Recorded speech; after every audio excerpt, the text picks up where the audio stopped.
I remember being here also in 2000 in a very sad confusion after the so-called elections that should be called the CIA coup. And that was also a lesson, bitter but important. So very important lessons can be taken from the aggression against your country, as Mr. Javier Solana himself said. The experience acquired in Bosnia will serve as a model for future NATO operations. Will serve as a model for future NATO operations. So they knew very well what they were doing. They knew that the war against Yugoslavia was only a chapter in a global war. It's not something isolated. It's a chapter in a global war of recolonization of the world, with key momentum 89-90 deciding to recolonize what had been lost by the empire. And as it was explained by General Galois and other speakers, this was a preparation of the attack against Iraq, against Afghanistan, and also a lot of undeclared wars. Remember, 89, some speaking about the end of history. Well, the end of history, the supreme victory of Western capitalism didn't last long. It took a short time to unchain an orgy of neoliberalism, of privatizations, and a big crisis. So where's the victory of capitalism? In Latin America, where I've been many times the last years preparing a book about Chavez, 44% of the people live under the level of poverty. 44%, $1 each day. Even worse in Africa. Where's the victory of capitalism? And it's very sad to see Yugoslavia, excuse me if I'm still calling it Yugoslavia, to see Yugoslavia in all its parts now, to rush to neoliberalism, while it is a complete failure in all over the world, and people don't want it anymore. In Latin America, speak about neoliberalism, you will hear.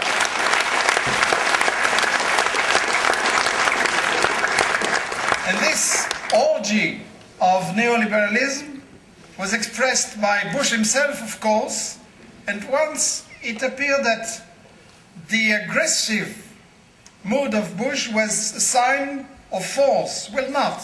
It was a sign of weakness. It was a sign that the rule of the empire could not be prevailing without aggressions, but Bush was defeated. All the US bourgeoisie knows Bush is a complete failure. He provoked resistance and resistance all over the world, in Asia, in Africa, in the Middle East, and especially in Latin America. As I said, Chavez is a very interesting, significant figure now, because he's doing exactly the contrary of everything that was told to us. Capitalism, you cannot escape to it, that's the solution, you have to adapt. Well, he's showing no. The money of oil can be used for something else than bringing the fat actionaries of Exxon and BP and Shell richer and richer. It can be used to bring education to the people, healthcare to the people, and a future and a decent job and a hope. Well, Chavez,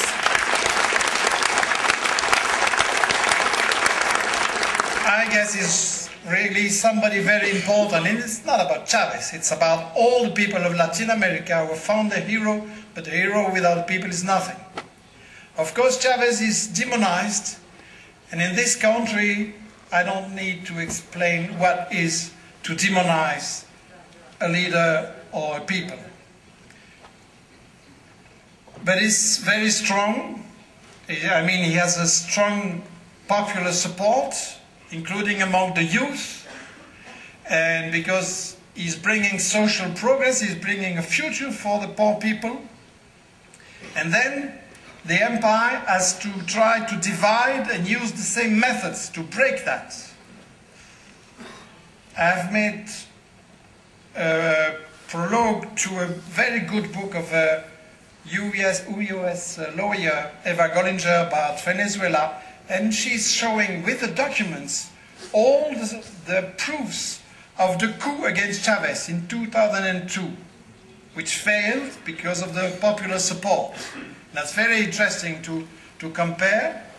And the book is showing the names of the people, the name of the so-called NGOs and the organization, even the money that was used by the CIA to prepare this coup d'etat.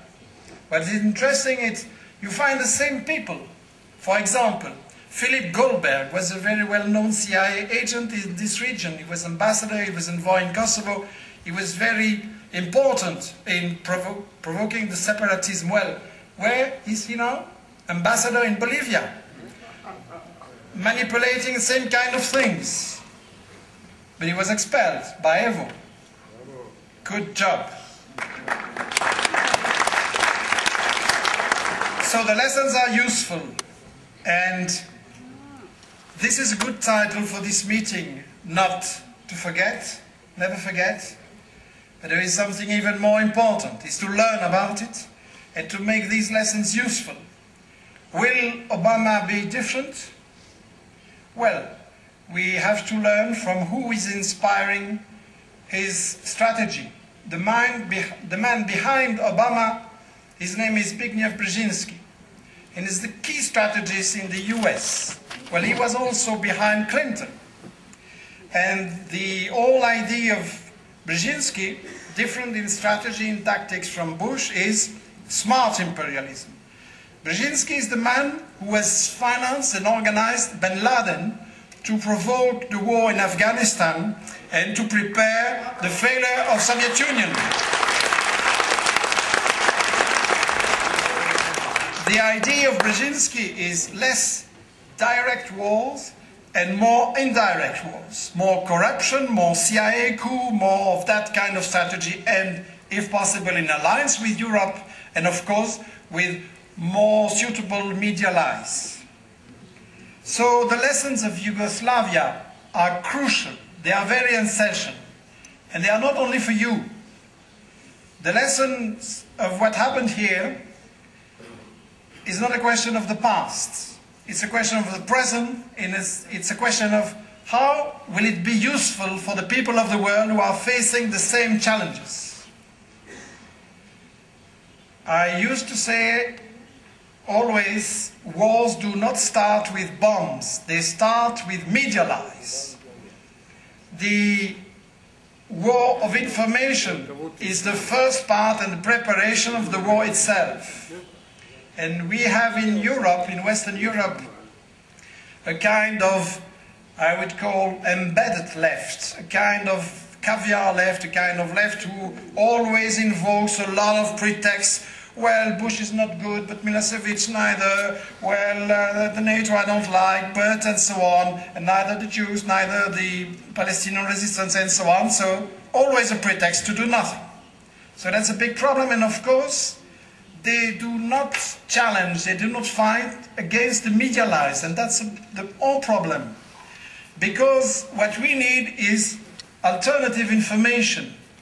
If information is the mother of all battles, the question is, what can we do to organize alternative information? And now, if you allow me as a friend of Serbian people to make a friendly critic, my critic will be, why do we not receive information from your country? I heard here a lot of things, why are they not translated? There are a lot of things very interesting in this country happening, and they don't get to the world. They are not translated, they don't go through internet, there is no... It was also a weak point during the war, the international communication. I think your past will be only, and your present will be useful only if it can help other people to change their situation, to face the threats, and also change the situation for your struggle in the future. I would like to say their struggle, their war, and yours, it's the same, because it is always the same war, everywhere. It's not a war against Slavic people.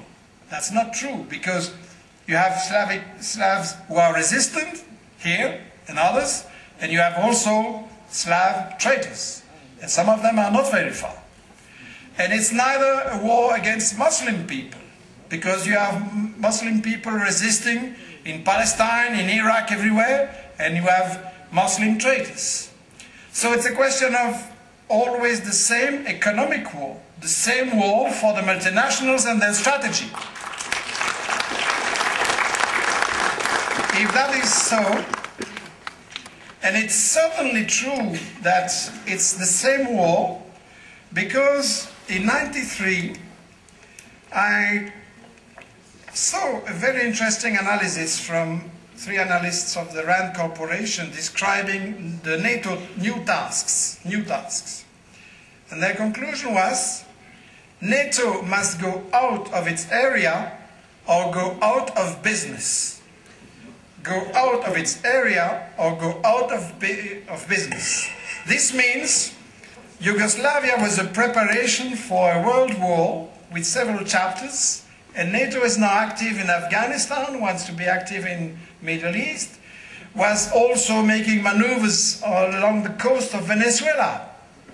As Ramsey said, it's a long time that NATO should have been abolished, and now they are active in Middle East, in Afghanistan, in Venezuela. It's now becoming the cup of the world. We have to do something about that. I think we should talk a little less about what happens, because in this room we all know what happened and we understand it. I think we should talk more about what we can do in the future about alternative information. And I would like to encourage you to have, without any money, a small web page active in French and soon in Spanish and in English too. We publish in French 12 articles each week from all over the world that we translate. And so people can have alternative information, alternative media. And please help us for that. Send articles about here, make translations, help us to find publishers for the movies, documentaries we are making. I'm working with a Franco-Yugoslav girl called Vanessa Stojilkovic. She's a young filmmaker. She has made a wonderful film about the dander of Kosovo, explaining the real NATO strategy and the situation now in Kosovo. She has made a wonderful film about Venezuela that should be translated and presented here. She made last week a short interview of Zika Jovanovic, There is No Humanitarian War, explaining the lessons of this, and it's now on YouTube, and it's 9 minutes, and you have a concentrate of what's happening there. And please help us for that. I told you the story of Goldberg expelled. We send that to the Bolivian people, so it is a help. And what you have to know is Goldberg is now working in Bolivia, or his team, with some Croat fascist refugee called Marinkovic. So Marinkovic is the head of the left fascist coup d'etat in Bolivia. We have to do something about that. We need information about his family, about his links, about the network, and so on. That's the kind of thing we need to publish. So in my conclusion, I would like to encourage you to help us and to help yourself. As I said, information is the mother of all battles. Well, you lost one battle. May I say, we lost one battle. But I'm sure we will win the war in the end, in condition that we really fight for that information. We will win the war, and that's the only just war. I mean, the war for sovereignty, independence, peace, and social progress. Thank you very much. Hvala lepo.